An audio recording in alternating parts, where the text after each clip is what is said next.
Welcome to our inaugural episode of Capital Politics. I'm Ryan Hunter. I'm Anna Kark. And I'm Paul Ben-Svenga. On our inaugural episode, we're going to focus on the latest developments in the 2012 presidential race. Currently, Texas Governor Rick Perry is the presumptive Republican frontrunner in the race, but he is just the latest of many presumptive frontrunners to this race, including Donald Trump and Rudy Giuliani. However, national polls have shown Perry to be leading since he has entered the race about a month ago, though by varying margins. Don't place your bets just yet, folks. Even though the first primary elections are not for another 4 months, the candidates have been going after each other in the debates.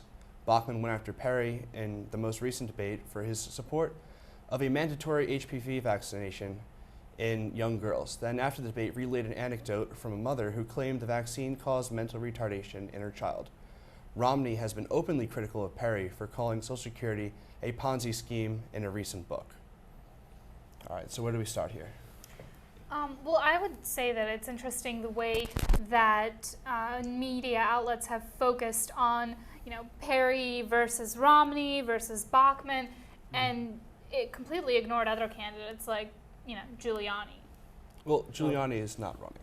Well, Or I would say it's definitely been portrayed in the media as a two-man race so far. yeah. And to the exclusion initially of Bachmann, because before her kind of comeback in last week's Tea Party CNN debate, when she really went after Perry pretty heavily, she was kind of being shown by the media as increasingly marginalized. But different candidates, such as John Huntsman, certainly Herman Cain, men that are polling very, very low, have kind of been written off in the media as kind of completely irrelevant at this point. Yeah. And I think it's interesting because the media has painted Michelle Bachmann as this, kind of crazy woman, like that cover of Newsweek that Right. had her smiling like a loony. But Yeah. They love doing but it's that. interesting because Yeah. fringe candidates, sure, but look at the polls. Yeah. Well, the polls actually show that she's declined sharply, especially in Iowa, the first caucus state. Since Perry entered And the race. since Perry entered the race, and she's been, fighting to get more attention in the last couple weeks, and I feel that she's kind of gotten a little desperate as far as the dialogue has been going on. So do you think perhaps, in your view, would part of her desperation be, hammering Perry as much as she has on the HPV vaccine, because other candidates have jumped on him for that as well? Well, I think there is, that is something to look at, whether he did have connections with insurance company or former Right. staffer. Yeah. Right. So, that is a big question, but, the people who are pulling behind are always going to hammer out the guy in front. If it was Romney in front, they'd be doing, something similar to Romney. No, they'd be, absolutely. they'd be going all after him. The other thing is that it's not necessarily true that this race is settled. This field is complete, because there's still questions of, what is Sarah Palin going to get in the race? Is Chris Right. Christie Right. going to get in the Right. race? Is Paul Ryan going to get in the race? There's And there's still yeah, a lot There's of a time. lot of speculation. Fox News Sunday Oh, absolutely. I had a panelist that was saying that Chris Christie is probably, it's still likely that he'll get in the race because there's so much lined up for him. And if I he would does. say that about Paul Ryan because Oh, of how much absolutely. he's Yeah, same With thing. his criticizing economics Obama. plan Yeah. especially. I mean, he's kind of been one of the lions in the House in terms of just really being one of those major opponents of the administration at really every Right. level of the Obama administration's activities, whether domestic or Yeah. foreign, even though he's in the House coming from a kind of financial background. Yeah, but Paul has been kind of Paul Ryan has been kind of puzzling recently because there was an opportunity for him to run for Senate, Right. and he turned that down, which is kind of strange because you don't usually do stuff like that because he would have probably cleaned house. Well, perhaps because he thought, so close. Maybe there's an opportunity Right. for vice president, for vice or president for or even for a presidential yeah, one. right. It doesn't make sense if he's trying to calculate this image of, I'm still going to be representing my constituents, Right. which of course he is because he's in Congress right now. Mhm. Why would he jump ship for the Senate, only then to jump ship for presumably Exactly. a presidential run? Mhm. Yeah, I think that speaks more for his ambitions in the presidential race than anything else. Right, but Yeah. he's obviously everybody's playing the game. They're all denying that they're Of course. running, and Right. I mean, you have there's to. no way I can run. Chris Christie has threatened suicide. What do I have to do to convince you people that what do I have to do? Kill myself? I'm not running for president. Yeah, Yeah. and I mean, if there's anyone who wins the well, I'm not running for president debate, then it's definitely Sarah Palin. Oh, of course. You know, Who has news Yeah. vans following her every But- move, Well, shows thing up that- in Iowa thing- with the- no the reason. thing I would- she I and would- Bachman yeah. were at the same exact event within literally several Mhm. yards of each other. Yeah. And they, these two, really the two most prominent women in conservative or Republican political circles, Mhm. by far. Mhm. And, they didn't even connect. They didn't go up to each other and shake Mhm. hands. There was Yeah. a deliberate avoidance mechanism, and we don't know whether Well, I that mean, was Sarah Bachman or Palin wasn't there for politics. She No. was just there to, eat the deep fried butter Right. sticks As she or says. whatever. Well, you know? Right. I- and we have to take her at the word. I personally think that it is past her point to get in. She had a chance where there was a surge of support, but I think now it's gone. And when you look at polls of the of GOP primary goers, Yeah. she is not well liked. She's not seen as I someone don't who know could if I win. agree with you there because she has kind of a cult following. Yeah, She but does, it's a but- small And cult following. I I think she would have a lot of trouble, Mm. even in Iowa, Well, even in New Hampshire, Yeah, and look- especially New Hampshire. Look at she would have who's a lot of running trouble. right now. We have Bachman, who is really kind of the person who took in the early polls a lot of support from people who otherwise would have been major Palin Mhm. supporters. Mhm. Now with Perry in the race, who's still considered the front Right. runner by most people, by most polls, she really doesn't have an audience that hasn't already shifted their loyalty Mhm. or their interest And- to either of those individuals. And I think it would be hard for her at this Yeah. point, if she were to enter the fray, to reclaim people who perhaps thought, oh, well, she's not taking the presidential run seriously, Well, even if they did like And her. probably the most important thing is that you have these big donors, these big conservative donors, these big Republican donors, Right. establishment and more extreme. The- They are holding on to their money. They're sitting on piles of cash, and they have not donated their money yet. No. And they're Because waiting they can't to make a see. decision yet. They're waiting to see who's going to be the electable candidate. Yeah. And I think that if you have a Paul Ryan or you have a Chris Christie jump in, then I think that money that was being saved all that time, that they thought it was going to be Mitch Daniels, but then he's decided Right. to say no. Now he's writing a book about it. Right. There's going to be a lot of pressure to Oh. they're going to have all these resources behind them. Mitch Daniels is writing a book about why he's not running for the presidency. Well, no, he's coming out with a new book in which he talks about the decision not to run. But Interesting. part of it, I think it's a lot of it as his tenure as governor Right. and some of the accomplishments that he Yeah, had. I mean, I was going to say, I expected that. No, one that's to not push. why I'm not running for president. No, Right. that's I was going not. to say, because that's a little bit, wow, to write a book all about that. No, I mean, it's that. I guess that implies you really think people want to buy your stuff. But No, Um, I mean, he was like one of the insider picks Yeah. to win the nomination, and he said that in an interview over the weekend, he was like, "There's one question that a father does not have an answer to. There's one statement. It comes from your daughter, and it says, "Please don't do this, Daddy." hmm, And he's like, "I had no answer for it," yeah, and so he decided not to do it. Yeah. yeah. Hmm. So. I don't know. So who's your money on? I would say Perry, but At that's this- right at now. this point. At this point. We've But had I so think- many front runners. It's oh, yeah. not. And it's. I mean, I would say unless Paul Ryan comes in, smart money's I on actually Perry. think if I- Paul Ryan comes in, and this If is Christie just comes my own in, my perspective, money's gonna be on from a him. lot of my friends who work on the Hill who tell me Mhm. that he's absolutely beloved by people who Yeah. agree with him, but he's not seen. He's seen as having a ton of influence, disproportionate to the fact that he's one congressman who's taken positions very quickly within the Republican circle. But he's still he's one congressman, and traditionally representatives are not presidential candidates in really the Mhm. past 80 Well- years of well- presidential campaign history. Realistic. In American politics, nothing is traditional, though. There is Yeah. always Plus, the he might exception. have There's vice always presidential the. ambitions. I could definitely see him definitely being more in that, guys, a vice president, because let's be honest, But- he's very, very young. I mean, Mhm. if he were on for president, he would be the youngest presidential candidate, The not in mm. history, but by far in. The first many person, decades. the first person that the Republican nominee is going to pick for vice president is going to be Marco Rubio of Florida. Mm. You really It's think not going to be Rubio? part. Really? I think that he is number one, Mm. and it's just going to be it. I mean, having a Hispanic, I was going to say that. I'm sure is a son of an large immigrant, Florida swing state, concern. Right. able to also appeal in places like Nevada, Colorado, New Mexico, Arizona, and Right. Florida itself. And look at, New Mexico, for instance. The governor, Susana Martinez. She's Right, yeah. very, very popular and well Mhm. received there. Absolutely. Especially her very tough stance on illegal immigration. Right. And that is something which Rubio also cares very deeply about. Yeah, And the base cares one about. of the things that Republicans are overjoyed when Rubio comes out and he talks about, like, Democrats like to put Hispanics in one category, and it's really kind of damaging and counterproductive. And not every Hispanic immigrant wants illegal immigrants to come into this country. They're Americans. You mean, in other words, from Rubio's perspective, and I've heard this a Yeah. lot, but just that. Yeah, that's Rubio says all the okay, time. Yeah, And that I mean, doesn't if- surprise me. I No. think if the Republicans choose a vice presidential nominee that's in the minority, and I think that there's not a great chance they're going to choose a woman just because of Sarah Palin Gate Yeah, 2008. There's been a lot of So speculation. that's why I would put Michelle Bachmann out of the race, Yeah. unfortunately. Because Bachmann, there has been a lot of speculation that, okay, maybe, Romney or Perry would choose her as the vice president to kind of energize the base the way Yeah.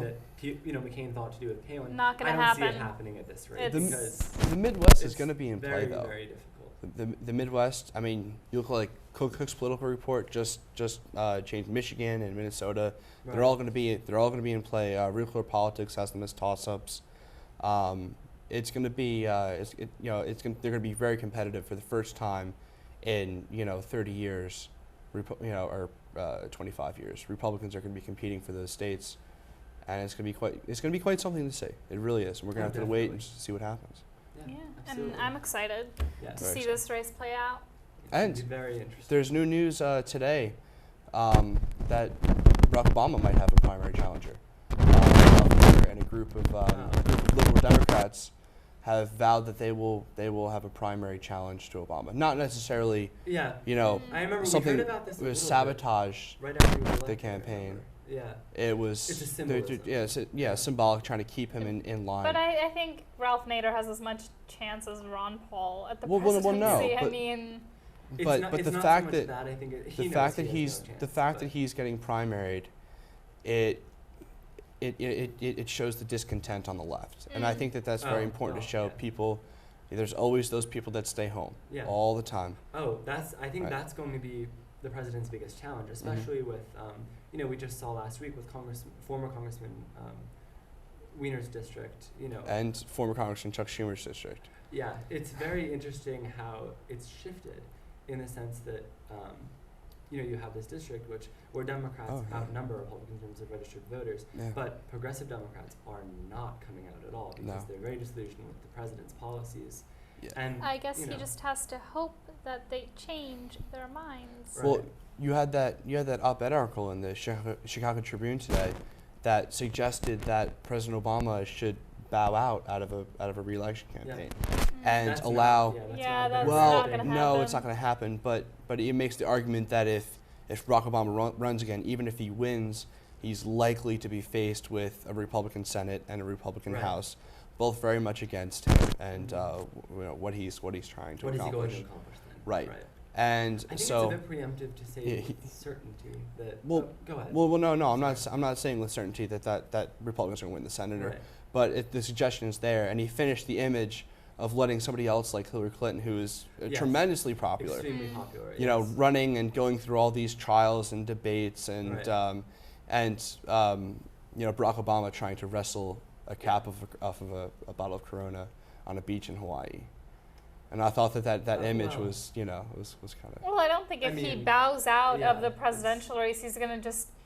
He won't disappear. Well, Yeah. because He's pretty look young. at how young I he mean, is. he has well, a lot of course he's time not going to left disappear, to do but what he wants to do. the reason he would bow is if his unfavorable rating goes any Any higher higher. than it is now, Mm. because his polls are not good. They're hovering around 40 right now in the Gallup, and even still these major initiatives like Obamacare still gets a 35% approval rating according to the latest Right, but I poll. mean that's Right. not 40% isn't amazing, but it's not as bad as it could be either. Well, it's not like That's he not no, bad. was adult- and I wouldn't call think that that dire, given that the election is still no, well and over a I year and I think away. he needs to be above mid-40s, at least in order to Usually make that's a what case. that's what the case is. Depending on the about. unfavorable Yeah. rating of his Of course. But opponent. again, these are all polls a year in advance. Oh, of I course. think certainly. But it shows what would happen tomorrow, Oh yes, I think and it's not good. no.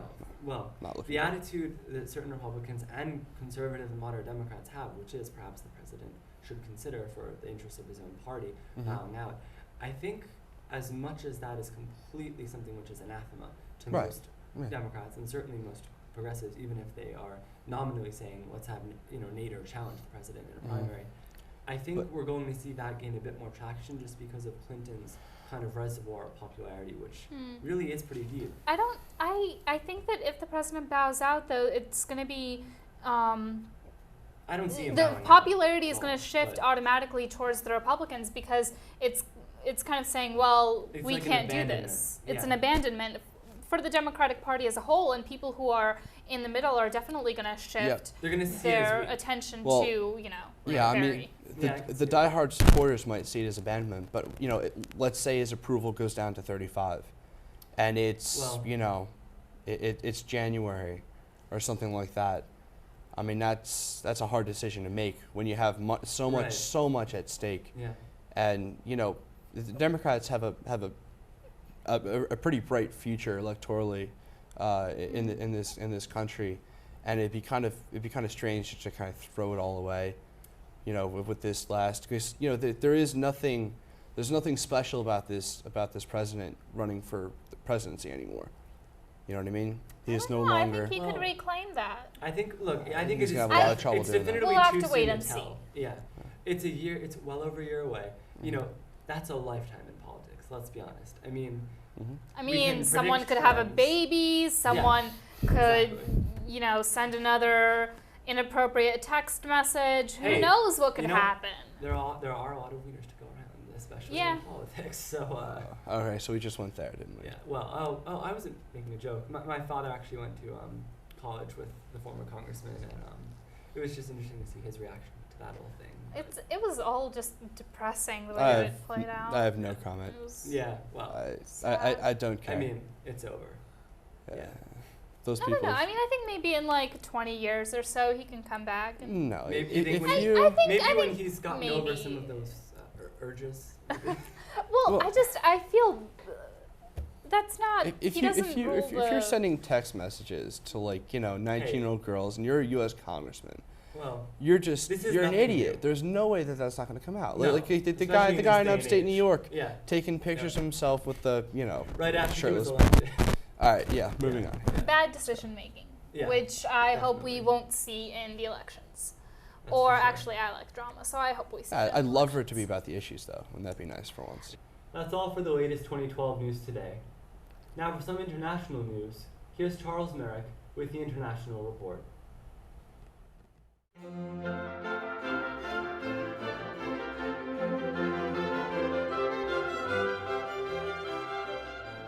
Thank you, Ryan. The Eurozone is in a sticky wicket, or as most Americans would say, it's up the stream without an oar. Is that right? Most southern European nations are facing mounting debts and prolonged recessions. Attempts by richer European nations and the International Monetary Fund to provide emergency loans have amounted to little more than kicking the can down the road. More Keynesian fiscal stimulus would likely lead nations such as Greece to default on their debts, possibly causing another financial crisis. Continuing to cut government spending and balancing the books will lead to further recession, reducing tax revenue and increasing welfare payments, which would, in turn, increase the budget deficit, prolonging the struggle. The United States, among other nations, faces similar problems, but unlike the Eurozone, the USA can ease the pain by having a looser monetary policy to encourage growth. This is a luxury the likes of Greece, Ireland, Italy, Portugal and Spain do not enjoy, as they are members of the euro. The euro is a single currency used by 17 different European nations to make the single market function more smoothly. The cost of adopting the euro has been to surrender an independent monetary policy to the European Central Bank, or ECB, which is located in Frankfurt, Germany. The concept of independent nations having the same monetary policy is not one that the world is all that used to. The problem is that Germany needs a different monetary policy to Greece, and France needs a different monetary policy to Finland, and so on, but they are all stuck with the same one. If monetary policy is too tight, economic growth is reduced. If monetary policy is too loose, inflation rises with equally dire consequences. The ECB therefore has to craft a monetary policy that fits everyone as best it can, or make one that fits the nations who wield the most power in the Eurozone, aka France and Germany. In fact, during the early 2000s, the ECB set a loose monetary policy to help the flagging German economy grow. This gave the Greek economy deceptively good growth figures in addition to high inflation rate of around 4%, double that of most other European economies. So, in these troubled times, it would make sense for the ECB to keep interest rates low and help Southern Europe and Ireland grow while they cut their deficits.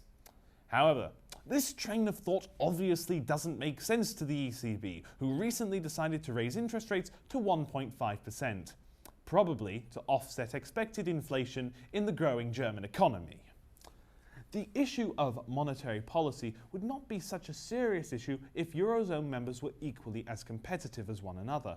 The problem is that it is much easier and profitable to do business in Germany than most other parts of the EU. Why set up a business in France, where workers have a 35-hour work week, or in Greece, where some can retire at 50, when you can set up in Germany, where there is no designated minimum wage? Forcing the Eurozone population to give up such luxurious welfare benefits for the grueling German work ethic would be more difficult than getting our gamers club to go into the sunlight. Getting monetary policy to fit the Eurozone better would require greater integration to become a bit more like the United States, where the states are roughly as competitive as one another.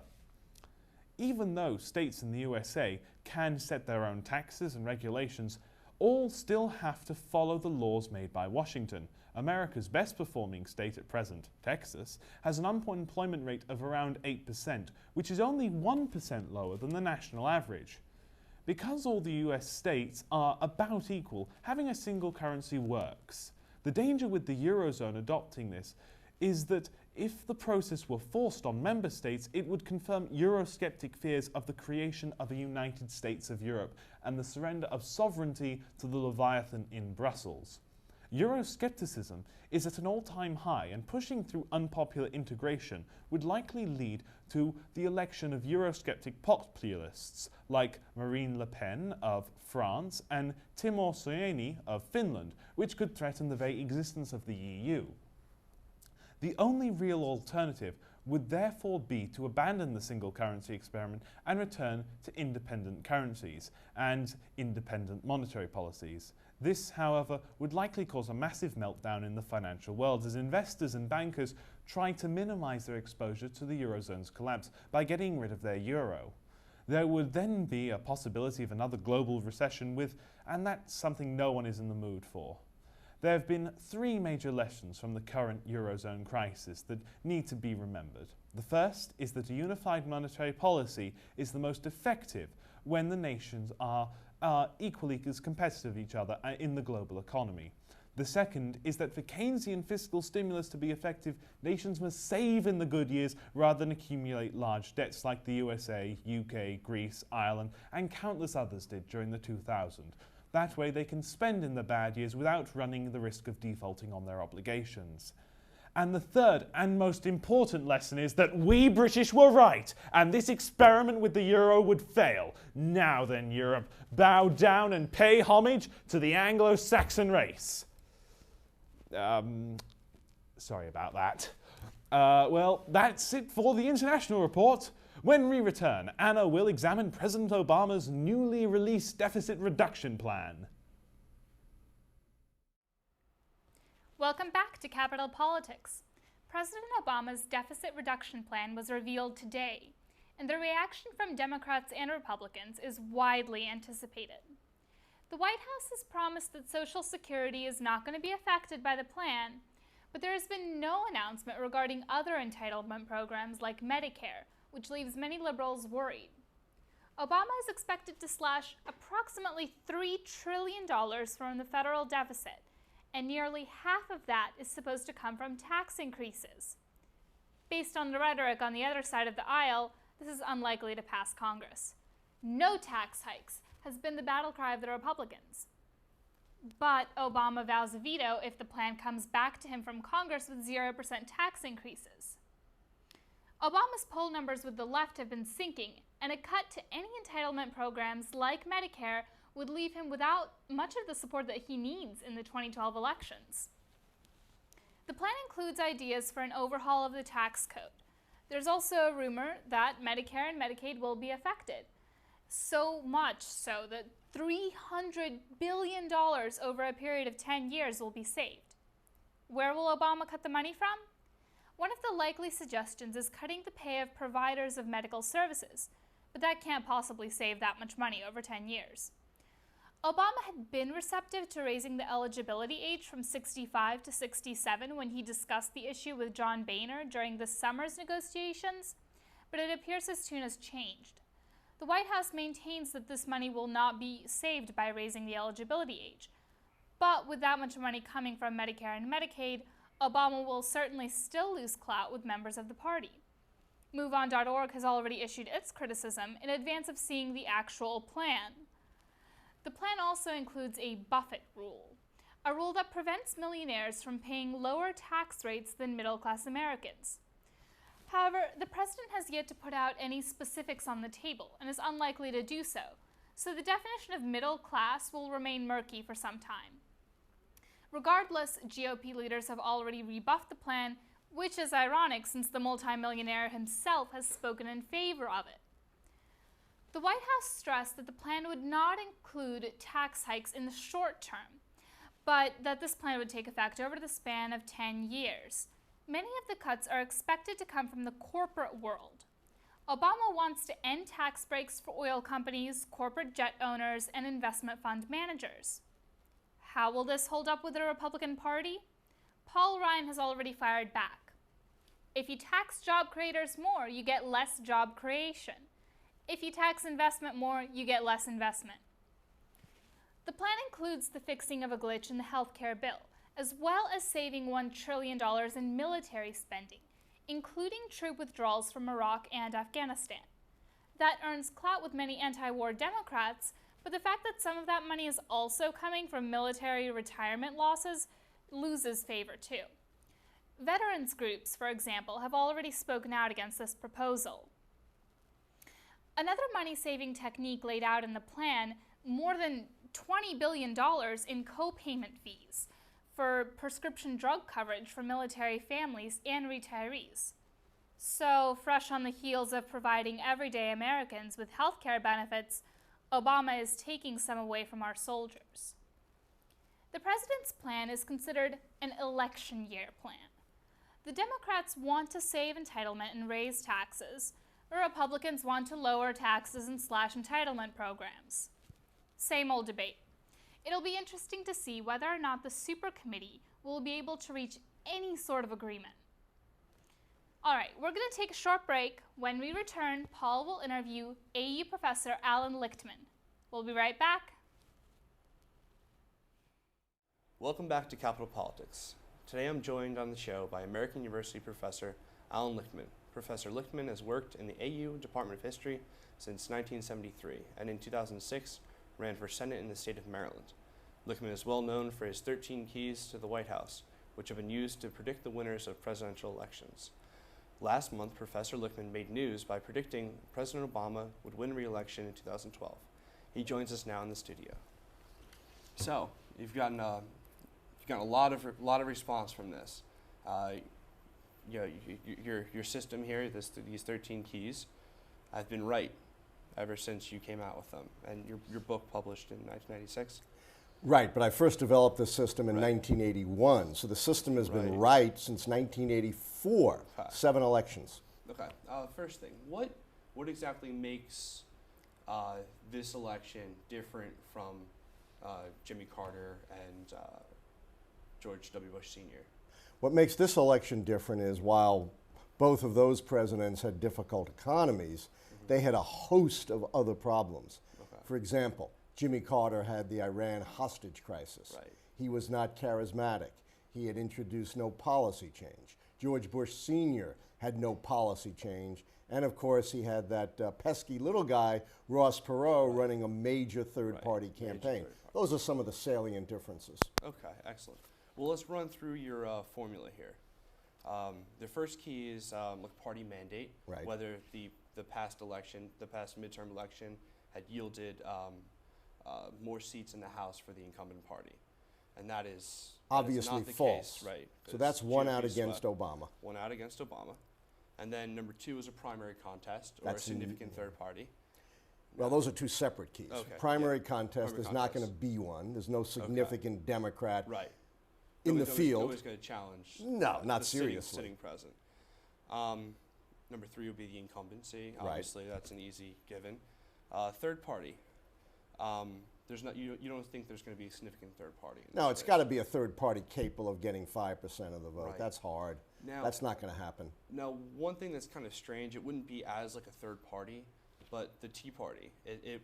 They're not going to be on the ticket for a presidential election. They're not going to No. field a candidate, but they might add more intensity to the right, depending on who the Republican nominee is. Do you think that could factor in?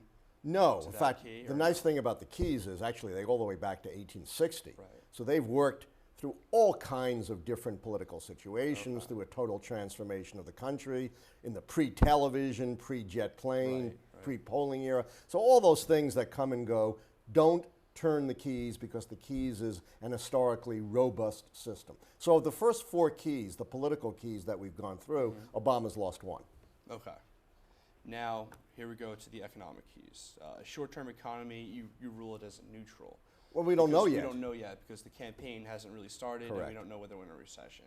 But it could It could go against him. go against them. Let's say Greece defaults, and we go into a recession or something like that. That's very possible. Yeah. So right now I've got that as a question mark, possibly a loss. Okay. And long-term economy, that's based on previous GDP That's average gone. over the yeah, that's not. So that's a Obama's second ending that. certain loss. Okay. Now, the key number 7, major policy change. That was a little bit confusing to me because there's a lot of different things that presidents do as far as policy, and some of them popular, some of them not. Now, I mean, obviously, this president came in with a mandate in 2008 and 2009. He passed a stimulus package. The next year, he passed his massive healthcare overhaul.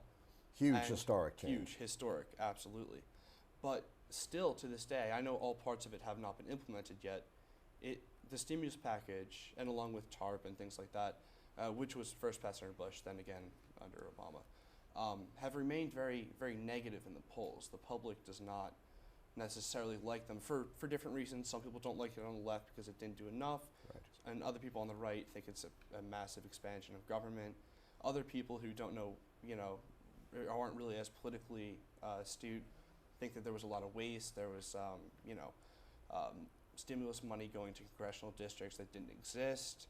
Got and it. there was some issues there. Sure. Look, every major policy change has its critics. Mm-hmm. When Franklin Roosevelt passed Social Security, the Republicans said this is a job killer Right. bill. And they put packets in people's pay Mm-hmm. stubs saying, if Social Security goes through, you're going to lose your job. So Right. the key does not turn on whether the initiative is popular or not. Popular, It turns on whether it's major. Okay. Something for the incumbent to run on. If I tried to gauge, how Okay. popular every initiative was, it would be impossible. But do you think that the president's going to be running on health care? Do you think that people in his party are going to be running on health care? I don't know about people in his party because the key only refers to absolutely. okay. He's going to Yeah. talk about his accomplishments. You Okay. bet. All right. Okay, so that one's okay. So it's just like a historical Historical trend. change, Okay. which clearly this Right. Oh, this absolutely. is.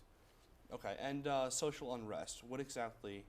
You count this against Obama? You No, don't- I counted for I Obama. mean, you counted for Obama, Yeah. so there's not. No You social don't say there's any unrest. social unrest. No, this isn't the 60s. It's not the Right. Civil War period. Okay. People aren't out in the streets. There aren't riots that are killing people. There are always demonstrations and things. That always happens. But this has got to be So- historically significant, as I said, like the protests of the 60s or So Reconstruction. social unrest, you would say is like public demonstrations and like things. that like really threatened to tear the society Okay. apart. Right. And there's nothing like that now. No.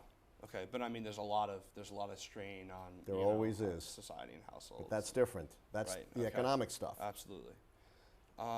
Next thing is scandals. There hasn't been really a major scandal in this administration. There have been a few little bumps and bruises here and there, and then a couple of recent things that have come out. Yeah, Salandra and Fast and Furious, but none of that has Salandra. hit the president. Well, I mean, they're going to have this committee investigation, and that might get. You to never the White know, House. but They I said don't the think White it's going to House- get to the president. White House. No, you don't think it's. Remember all the scandals in the Bush administration? oh, I never absolutely. counted those against Bush because they didn't directly implicate him. They got as high as the attorney general. But do you think that the president's going to be willing to take steps and get rid of people if it becomes such a toxic thing? I hope so. Like, would he get rid of the attorney general if Well, this Fast so and far, Furious thing comes no out? one that high, even remotely that high, has been implicated. So Okay. you know, there's a little bit of smoke, but Okay. that's all there is. And I don't. It takes a lot to You turn don't these see it? keys. This Right. isn't Watergate. You Right, know? right. No, it's not. Okay. So moving on. Foreign policy success. You're saying you count that towards, Oh, yeah. towards the president for finally eliminating Osama bin Laden's been the main aim of American policy Right. for a decade. Absolutely. Okay, that's an easy one. Yeah. And foreign policy failure. You don't see that the president having any real foreign policy No, there's been failures? no Pearl Harbor or Bay of Pigs or the loss of the Vietnam War. There are always foreign policy setbacks. There are always But, like- unpopular, but nothing, no huge, big, splashy defeat. Prolonged unpopular wars. That's not. No. Wouldn't count as a failure. Well, first of all, these were not, if these were wars that he started, Well, yeah. Yeah. that might make it a little different. But these are wars that have been going on for a decade. Mm-hmm. So But- I don't count them against the president. Okay. All right. Remember, it has to be an historically big, splashy failure, not just something that people find a little bit unpopular. Okay. And his foreign policy, by the way, are his highest marks. If you look at the Yeah. polls, he gets very high marks on foreign well, policy. His Secretary of State Is very well probably regarded. the most popular person. Yeah, in the so administration. foreign policy is not a problem for him. I doubt if Republicans are going to raise it. Okay. Well, I saw some of the debates, and they were advocating, more of like an isolationist, Yeah. thing to But to they're attack against the. but against they're not the saying president. get out of Iraq and get out of Afghanistan. Actually, some of them were. Yeah, but none of them who are going to be nominated. No, it's- Ron Paul is not going to be Well, nominated. yeah, and John Huntsman's not. No. Okay. So, and then you count incumbent charisma against the president. Yeah, I think he lost the magic. I'm You being think he very lost- conservative here. He Yeah. had the magic in the campaign, and for whatever reason, the magic seems to be lost. So I'm being very conservative. And I'm counting that as the third key against him. Mm-hmm. Now, what do you think the reason for that is? I think he's listening to the handlers, the consultants, Yeah. and the pollsters who You- always you- pull you you think- You think down. he's being played. I a think little he's bit? being played. James Carville said, "Fire them all," and I Yeah. agree with that. Yeah. Yeah. Carl always likes to stir the pot. And I agree with him. He's funny. I've said that many times myself. And then you count challenger charisma. There's no war hero No, running against no the war president. hero, no Teddy Roosevelt, no Ronald Reagan, nobody close to that. Okay, so you have 9 keys for the president, and 3 to 4. 3 possibly 4, depending Yeah. on the economy. Right. Short term. And it takes 6 negative keys to count him out. Right. So okay. even if the economy turns, you get 6, he's only got 4. so we got you would need some 2 more. 2 more would have so to like turn. social unrest or like a big scandal. Yeah, which and a is very combination of unlikely. that. Yeah, Right. have to be more than one. And I just don't see any of these scandals hitting the president. But you never know. Now, if the president's poll numbers drop to a point where he's in like mid-30s or something like that, like something obscene, do you think that you would see a third-party challenger? You might. But it's very hard these days. The problem is it takes so much money. Yeah, but some people have a lot of money. Yeah, it would have to fund be, it. a vanity Donald Trump or Right. someone, but they're not going to spend their money I guess. on a feudal campaign. I guess. It's not, look, none of these things are impossible. Well, of course. They're right. just very unlikely, Right, very unlikely. which is all a social And- scientist can say. And you've been right. Yeah. So what can we say? Takes a lot to turn a key. Let me keep emphasizing that. It's the big picture. It's not the little things that the pollsters and the handlers and the pundits focus on. And the keys often go against the pundits and the pollsters. In Absolutely. 1988, I called, and they're nonpartisan, I called George H.W. Bush's victory when he was 17 points behind Michael Dukakis in the Yeah. polls. And people thought I was crazy. Right. Yeah, that's true. I mean, That's the beauty of the keys. They don't depend upon, the day-to-day stuff that everybody else looks at. right. That's true. It's not the 24-hour news cycle. It's historical historical trends and whatnot. Exactly. Now, how would you? I mean, that's probably part of your response, but how would you respond now to like Nate Silver's, the New York Yeah. Times, 538 blog? Yeah. I did have a response to Well, you- Nate Silver, which right. I would recommend everybody looks at. It's about as comprehensive as his, and I'm not going to go through it all, but I'll make 2 quick points. Okay. One, what Nate Silver never told the readers was that the keys are predictive. They've been right 7 times in a row, which is way beyond statistical significance in social science. He made it look like I went backwards and knew the answers to all of these elections and somehow, using his terms, did data fitting to fit the results the to past outcomes already knew. elections. But I didn't know the outcomes in 7 elections. I Right, couldn't have fit my data to known outcomes since the outcomes were unknown, and often the predictions came years before the election and often in the face of the polls and the pundits and all the conventional wisdom. So the fundamental thing about his criticism is off base. The second thing is he tried to criticize me on percentages, and the system's not designed to do percentages. No, it's But just popular vote. right, winner. if you look at my 7 predictions, the average error, plus or minus, is 1.9%. Right, over That's 7. 7 predictions with less than a 2%. That's better than the polls right before the election. Well, yeah, I mean, well, Real Clear Politics average had it was a few points off. I Yeah. know. I think the closest polling agency was, I think, Rasmussen, Yeah. who had like a 0.4% off. I had a 0.3% Yeah, off I in know, yeah. 2008. Yeah, it's quite something. Yeah. Now, have you nailed down a percentage for this election yet, or? Well, it depends on whether it's 3 or 4 keys, but somewhere around 53, 54%. Okay, all right. So, And I recommend all students to look at this because this isn't just looking at polls, which is kind of meaningless. No. It's looking at history. History. Looking at the big issues. history And and data. And before you were a historian, you were a statistician for that's right. a time. That's right. I was a science major. So by doing the keys and debating them, students can learn a lot about history. That's true. That's true. All right. Who would you pick right now to win the GOP primary? I think it's going to be Rick Perry, but it's not in the bag, and I don't have a system for predicting Okay. primaries. So Well, that's just and my you- guess is as good as anyone else's. You can never predict primaries. No, you can't. I mean, like Clinton coming in. And No, like, you know, can't. it's just- And that's right. You never know who's going to come in, and one primary affects the other. right. So it's not like one election to predict. Yeah, it's 50. But I think Perry's going to get it, and I think that's Perry's probably gonna get it? good for the Democrats. You think so? Yeah, he's a little extreme for the general election. Yeah, but he's like the opposite of like Bush, though. Bush and Bush and Perry camps, like they hate each other. I know, which is kind of That's why- interesting, because yeah, you wouldn't it's really think that ironic, based on right. their politics. Right. But there's something there with Perry. And let's not forget, none of these Republican candidates have yet really been scrutinized. Obama's scrutinized. Everything Obama says, every move Obama makes is put under a microscope. Since we don't know who the candidate is yet for the Republicans, they have not been subject to that kind of scrutiny. I think probably the most scrutinized Republican out there right now is like Sarah Palin, but she's Exactly. Not She's not running. running. Right. Exactly. Everybody thought she's going to run. She's going to run. People don't and know the much media- about Perry at all. No. And I think a lot of that's going to come out is not going to be real pretty. Okay. Very good. Thank you very much. No problem. Welcome back. Turning once again to international news, a new diplomatic crisis appears to be underway in the Middle East.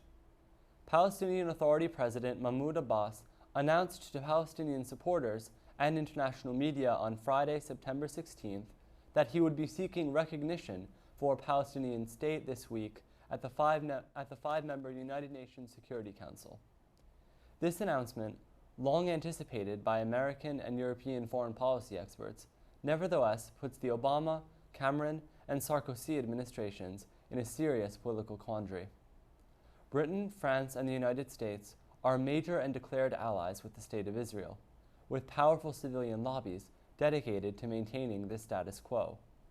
Yet all 3 countries, especially Britain and France, have declared clear policies supporting the gradual establishment of a fully sovereign Palestinian state. The Obama administration has made clear that it will not support Abbas's appeal, while statements emanating from Downing Street and Élysée Palace, the residences of the respective British and French heads of government, have suggested that the United States' top European allies will also oppose the Palestinian measure. characteristic of the pan-Arab sentiments playing strongly throughout the region following the massive political uprisings in what international observers have termed the Arab Spring. The governments in states neighboring Israel have been quick to declare their support for the motion. This is particularly so in Egypt, where the ouster of longtime President Mubarak earlier this year saw the Transitional Military Council rapidly shift its stance on Israeli relations to accommodate overwhelmingly negative public opinion among Egyptians toward Israel. In Cairo on Friday, Egypt's ruling military council and Turkish Prime Minister Erdogan announced their support for the Palestinian appeal to the UNSC. Iranian President Mahmoud Ahmadinejad has also announced his support for their movement. The Iranian leader's past comments about Israeli policy towards the Palestinians have served to chill relations between Iran and Israel to almost non-existence, since Iran refuses to acknowledge Israel as a legitimate state, which Palestinian President Abbas repeatedly did in his speech Friday. Embattled Syrian President Bashar al-Assad, who has been asked to step down by all major European and American leaders, has yet to release a statement supporting or opposing Abbas's decision. The office of Israeli Prime Minister Benjamin Netanyahu released a brief statement saying, I quote, "Peace will not be achieved only by a unilateral approach to the United Nations." Abbas went ahead with plans to introduce the motion at the UNSC, despite the Arab League's earlier urgings for him to seek a more realistically achievable official status for Palestinians as a state with limited sovereignty, an appeal that would likely pass in the United Nations General Assembly, where all member states have the right to vote on binding decisions. Since the United States, Britain, and France are all permanent members of the Security Council, Abbas's motion will be vetoed. There is a small chance that Russia and China, the other permanent members, will vote in support of the motion. Yet at present, this is unlikely. Russia in particular has close economic ties to Israel. Many ordinary Palestinians have expressed disbelief that the motion will bring about any change in their present condition.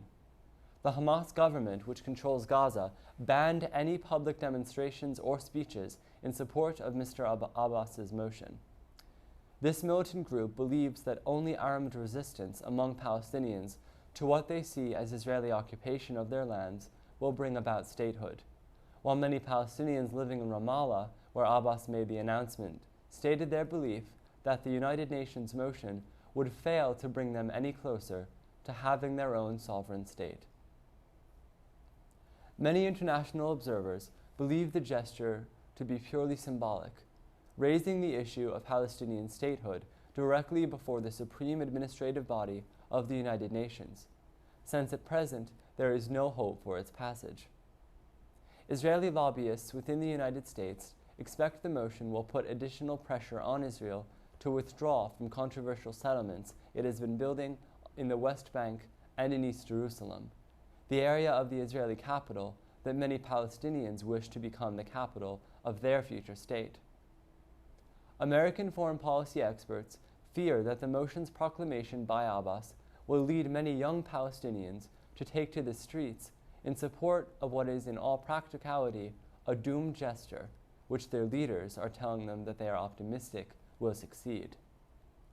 This will likely sow the seeds for an escalation in tension between Palestinians living within the State of Israel and local Israeli and Palestinian authorities who run parallel jurisdictions in many areas. What is clear from this issue is that the current path the Palestinians are seeking vis-à-vis the UNSC will fail. The question is whether or not the diplomatic fallout will be such that Prime Minister Netanyahu and President Abbas will refuse to meet and resume negotiations, or whether the motion's introduction at the United Nations Security Council will actually bring about an increase in international pressure for the two sides to resume negotiations. The alternative motion to ask the United Nations General Assembly for limited immediate statehood, which is the pragmatic option that the Arab League suggested Abbas pursue, would result in immediate United Nations aid to the provisional Palestinian state, and it would require Israelis and Palestinians to resume negotiations. This seems the most likely option at present to yield any attainable results to bring the Palestinian people closer to statehood. Well, that's it for the latest from the Middle East. We'll be right back. Stay with us. Welcome back. We hope you've enjoyed this inaugural episode of Capital Politics. To learn more about the show or watch us online, you can go to our website, politics.auatv.com. Be sure to keep tuning in, and we'll see you next week.